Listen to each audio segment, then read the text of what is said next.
Hello guys, my name's Glurmit and welcome back to the channel. Today we're going to be doing a tier list for every Journey Guide character. Now the only characters we're going to be taking into account today are going to be the ones on the first page of the Journey Guide, and that is this page here. We're not going to be doing the Guild Journeys or the Galactic Legends. They will be in another video at some point.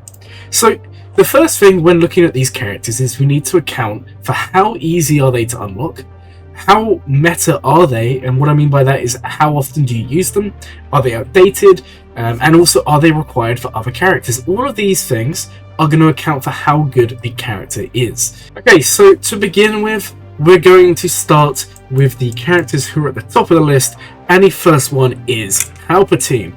Now Palpatine is a very good character. He's one of the easiest characters to unlock. A lot of people will have him unlocked by the time they're level 50 or 60. For this reason, I would be inclined to say he's somewhere around here because he's so easy to unlock. He's not hard to gear. He's very easy to get to Relic. He's required for a GL in Supreme Leader Kylo Ren, and he's overall just a very good character. The only issue is he lost a lot of his value in the past, but now he's gained it back because of Mara Jade and because of Starkiller.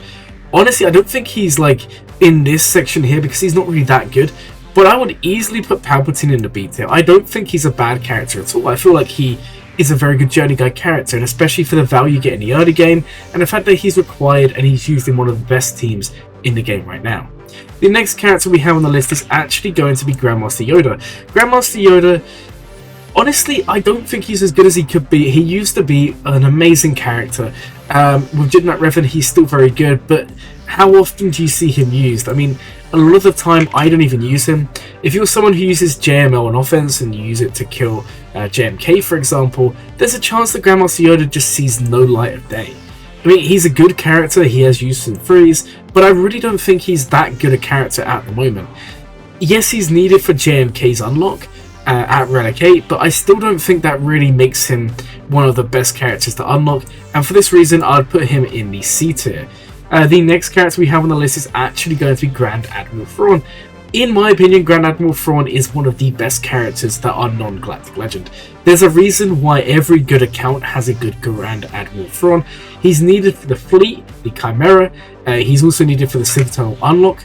He's also needed in key counters such as JMK's counter with Sith Eternal Emperor.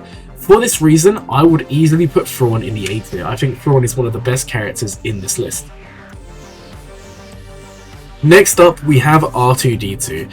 R2-D2 is a funny one. I wouldn't say R2-D2 is as good as these characters here, but they do have uses, especially in a shorty team and in other areas of the game as well. R2-D2 is a good character for sure.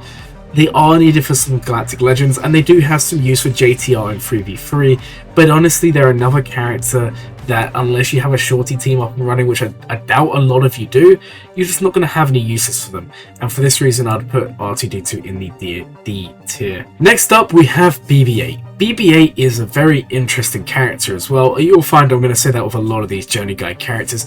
BB-8's one of those characters where I kind of feel they're good.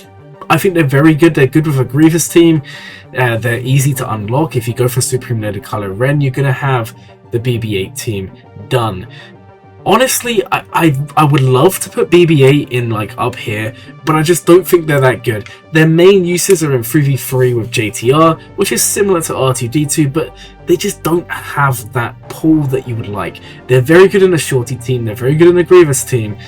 I would love to put them in this section, but again, I think they're in the same section as R2-D2.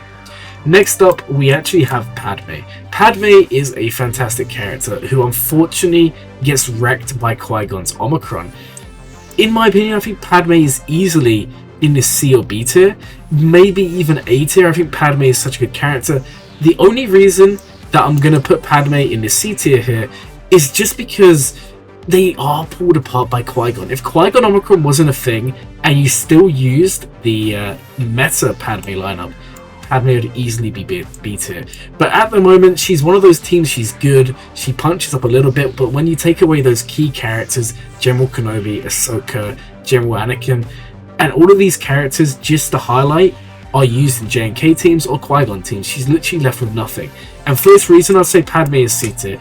I still think she's very good. This isn't me saying she's bad, but I just think she's lost a lot of viability over the years.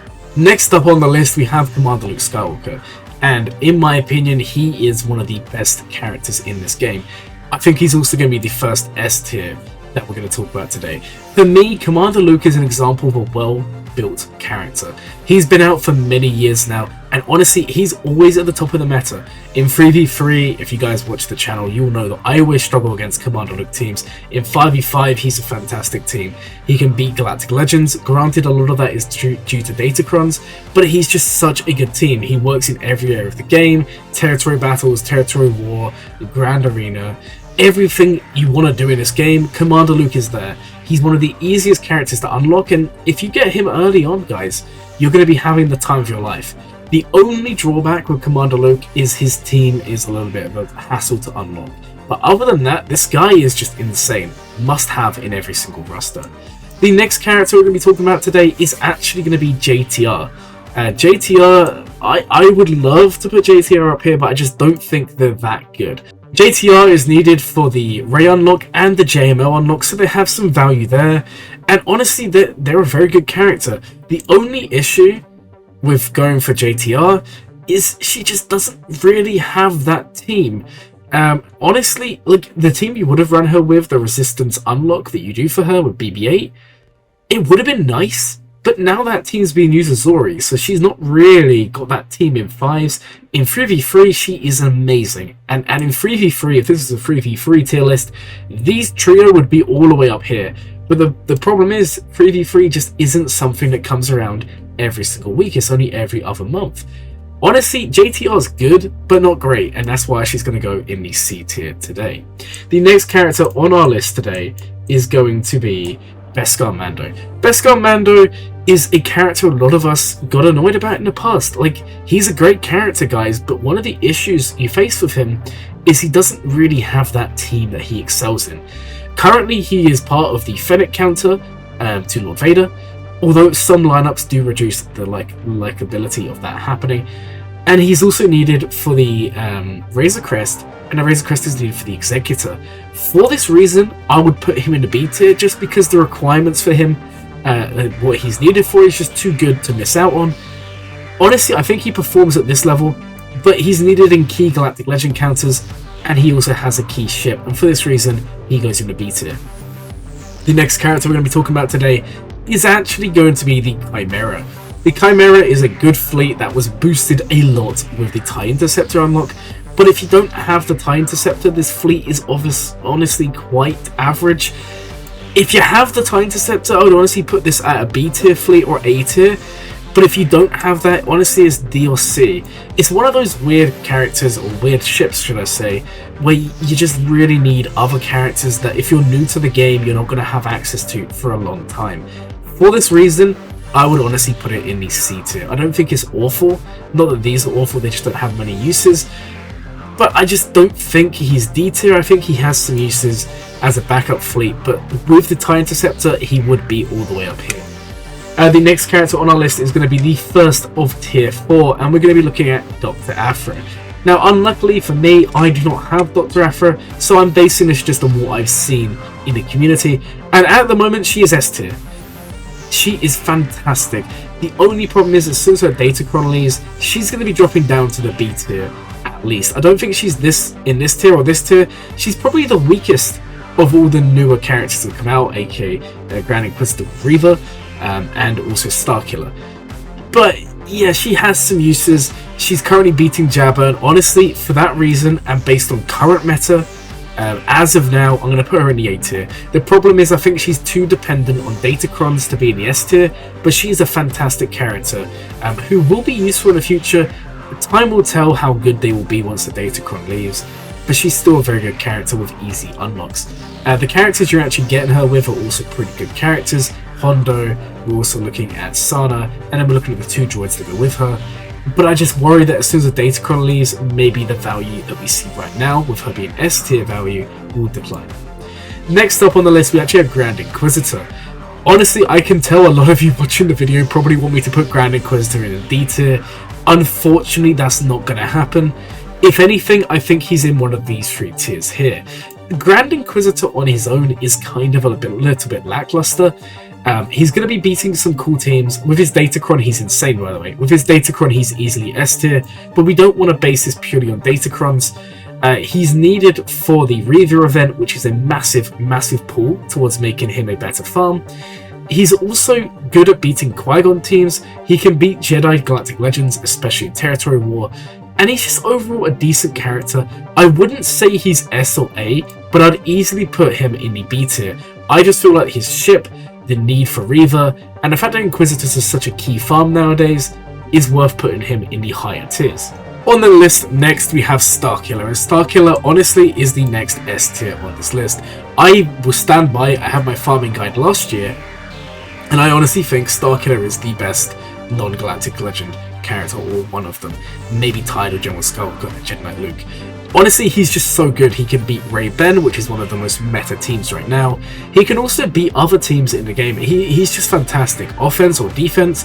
The only drawback with Starkiller is you don't get his team the requirements. If you try and put his requirements as his team, you're going to have a bad time. But honestly, Starkiller for me is S tier. He's going to stay there for a long time. He's just so good, and he's good in Territory War, he's good in GAC, and he's also pretty good in the territory battles for ROTE. Other than that, I mean, he doesn't have that much uses in raids, but raids are changing anyway, so we can't really judge the characters on that. The next character on the list is Jedi Knight Revan. Jedi Knight Revan is, honestly, like a couple of years ago, Jedi Knight Revan would have been in the S tier, and I'm kind of inclined to do that today, but we're not going to. Jedi Knight Revan's unlock is pretty easy. You will see a lot of new players, and I do a lot of roster reviews, and I see a lot of you have Jedi Knight Revan at low GP. He's honestly one of the better characters to go for. He gives you an Old Republic team, which isn't the best, but it has uses. Honestly, I'm going to put Jedi Knight Revan in A tier. I think he's too important right now in the meta. He's used to beat other teams, he's used with JML. He's very, very good, and he's always going to be in and around the top of the tier lists. Next up on the list, we actually have his counterpart in Darth Revan. Darth Revan for me is one of the best characters in the game. Honestly, I think Darth Revan just about tips Jedi Knight Revan for that top spot. I feel like Jedi Knight Revan's good, but he's more of a utility character now, whereas Darth Revan is still one of the best characters in the game. Darth Revan, Malak, and Bastila Unfallen is by far one of the best 3v3 teams. Darth Revan has uses in GAC, Territory War, he's always going to stay around. And I know some people will be sitting here and saying, but Malgus is the better lead. In GAC, sure, but in Territory War, you're still seeing Darth Revan as an absolute threat and menace. Honestly, one of the best teams you can go for is Sith Empire. His requirements are relatively easy, and both him and Jedi Knight Revan are needed for Malak, who is one of the best characters in the game. Next up, we have Chewbacca. Chewbacca is honestly one of the best characters in the game. I don't think he'd be S tier, although it is close. I think that he's best around the A and B tier. He's a very good character, guys. Like, Chewie is always going to be meta. He's used in a Solo team, he's used in a CLS team, but he's one of those harder teams to unlock. And a lot of teams nowadays, they directly counter him. For example, SWGOH will always stun Chewie, and if he's stunned, you're just losing. For this reason, I would honestly put him in the B tier. I think he's still a very good character. I just don't think he's as good as these ones up here. I think you can get away with having a low start Chewie.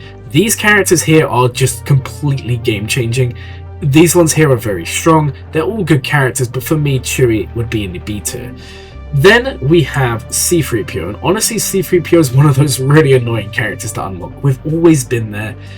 Everyone always somewhat struggles to unlock him with the Ewoks. You can do it with Gear 8 online, but it may take you 400 tries. Honestly, C-3PO is a very good team. He's gonna boost the Padme team. He's also gonna boost the CLS team. He's now also required for the JML unlock. He's also needed in the Rey event. He can make that a little bit easier, but he's not a direct requirement. And he's also needed for Jabba. Honestly, I want to put C-3PO in this tier. I think C-3PO can go up here. I think C-3PO is a fantastic character. But for me, I just don't think they're better than the characters above them. I feel like they're in a similar position to Padme, where they're good, but they're not game defining. For me, C-3PO is in a C tier. Next up, we actually have the Han and Chewie Millennium Falcon, and this, for me, is S tier. This ship is honestly better defining. You see it all the time. This ship can make rebels beat anything, and when the Profundity comes into play, this is the most important ship. For me, this ship is one of the top 3 in the game easily, and for that reason, it's going to be S tier. Next up on the list, we actually have Malik. And we already know where he's going, guys. He's going to be an S tier farm. For me, Malik is just too powerful to not have. He's a solo machine. He works everywhere in the game. Honestly, for me, he's amazing. There's an argument to drop Darth Revan down and have Malik up there, but I honestly rate these same. I think Malik is a fantastic character and one everyone should farm. Next up on the list, we have General Anakin Skywalker. And honestly, A or S, for me, is S tier. I know it's getting a bit lopsided here with the amount of S tiers we put in here, but for me, General Anakin Skywalker is a fantastic character and should 100% be up there. His requirements are a little bit steep, especially for newer players. They're not as bad now as they used to be back in the day, but he's just such a key character. He beats key Galactic Legends. He also just works well on defense and offense. He's just such a good character. Next up, we actually have Jedi Knight Luke. Now, Jedi Knight Luke, he's in the same bracket as Malik and as Gas in terms of power, potential. But honestly, and this might be a hot take, guys, I would put him in the A tier. I still think Jedi Knight Luke is one of the top 3 or 4 non-Galactic Legend units, but the only reason he's falling lower is because he's so much harder to unlock than all of these. For me, the thing that makes the S tier so strong is not only are they amazing characters, they are easy unlocks. And Jedi Knight Luke, he's just time gated, guys. You need Rolo, you need to unlock characters such as the Millennium Falcon that adds stuff on. You also need to unlock characters such as C-3PO. Then you need to unlock Chewbacca, and on top of that, guys, you also need Hermit Yoda and Wampa. And at this point, he just takes too long, and that's the only reason why he's A tier.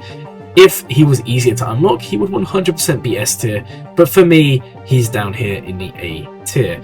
And now we have the 2 fleets. We have the Executor and Profundity. Now for me, there is no doubting Executor is S tier. Executor is arguably the best fleet in the game. It's better than Profundity in my opinion on defense, but Profundity is obviously new and it's an amazing ship as well. But for me, Executor's up here. It's a very strong ship. The farm isn't too bad. The Relicates kind of suck, but they're also on key ships in the lineup. Then we have the Profundity. And the Profundity is a tough one, because do you put it A tier or S tier? I'm kind of inclined to say Profundity should honestly be in the S tier or the A tier. I think it's very close. The only drawback is the Relic 9. If there wasn't a Relic 9, it would 100% be S tier, but I'm kind of inclined to say it's A tier, and the only reason being, if you're new to the game and you just start playing, at least with Relicates they're somewhat accessible. Profundity is something that a lot of us can only dream about. Yes, I know we can buy it with crystals, but if you go from the perspective of a complete free-to-play player, the Profundity for me is just too steep of a requirement. You need Relic 8s, you need Relic 9s, you also need a load of ships and all of that fun stuff, and for me the Executor just about pips it to the top.